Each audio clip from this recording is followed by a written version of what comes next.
ಅವನ್ಯಾವನೋ ದುರಹಂಕಾರಿನೋ ಮನುಷ್ಯನೋ ಮೃಗನೋ ಒಂದು ಗೊತ್ತಿಲ್ಲ. ಸಿದ್ದರಾಮಯ್ಯರನ್ನ ಮಗನೇ ಅಂತ ಕರೀತಾನೆ.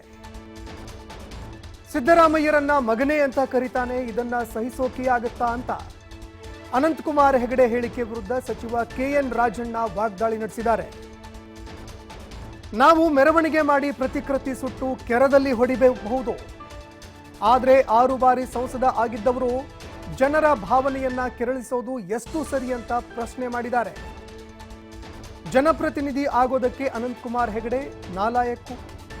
ಬ್ರಾಹ್ಮಣ ಸಮುದಾಯದವರು ಯಾರನ್ನೂ ಹೀಯಾಳಿಸೋದಿಲ್ಲ, ತೊಂದರೆ ಕೂಡ ಕೊಡೋದಿಲ್ಲ. ಆದರೆ ಇವನು ಬ್ರಾಹ್ಮಣ ಸಮುದಾಯ ಅಂತ ಹೇಳಿಕೊಳ್ತಾನೆ. ಸಮಾಜದಲ್ಲಿ ಯಾವ ನಿಕೃಷ್ಟ ಮನುಷ್ಯ ಕೂಡ ಆ ರೀತಿಯಾಗಿ ನಡವಳಿಕೆ ಮಾಡೋದಿಲ್ಲ. 4.5 ವರ್ಷ ಮಲಗಿ ಬಿಡ್ತಾನೆ. ಅದೆಲ್ಲಿ ಮಲಗಿರ್ತಾನೋ ಗೊತ್ತಿಲ್ಲ. ಆದರೆ ಕೊನೆ ವರ್ಷ ಬಂದು ಇದು ಹಿಂದೂಗಳು ಅಂತ ಬೈದು ಬಿಡ್ತಾನೆ. ವೋಟ್ ಹಾಕಿಸ್ಕೊಂಡು ಮತ್ತೆ ಹೋಗಿ ಮಲಗಿ ಬಿಡ್ತಾನೆ ಅಂತ ವಾಗ್ದಾಳಿ ನಡೆಸಿದ್ದಾನೆ. ಈಗ ಅನಂತಕುಮಾರ್ ಹೆಗಡೆ ಅವರು ಸಿದ್ದರಾಮಯ್ಯ ಬಗ್ಗೆ ಈ ಕ್ವೆಶ್ಚನ್ ಮಾತಾಡ್ತಾರೆ. ಅವರೇ ಮನುಷ್ಯನೇನ್ರಿ ಅನಂತಕುಮಾರ್ ಹೆಗಡೆ? ಬ್ರಾಹ್ಮಣರು ಅಂದರೆ ಸಾಮಾನ್ಯವಾಗಿ ಸಾತ್ವಿಕರು, ಗೊತ್ತಾಯ್ತಾ, ಸಮಾಜವನ್ನು ಗೌರವಿಸ್ತಕ್ಕಂಥವ್ರು ಅಂತೇಳಿ ನಾವೆಲ್ಲ ನಂಬ್ಕೊಂಡಿದ್ದೀವಿ. ಅಂಥ ಸಮುದಾಯದ ಒಬ್ಬ 7 ಸರಿ MP ಹಿಂಗೆಲ್ಲ ಮಾತಾಡ್ತಾರೆ ಅಂತ ಹೇಳಿದ್ರೆ ಮನುಷ್ಯನೇ ಅಲ್ಲ.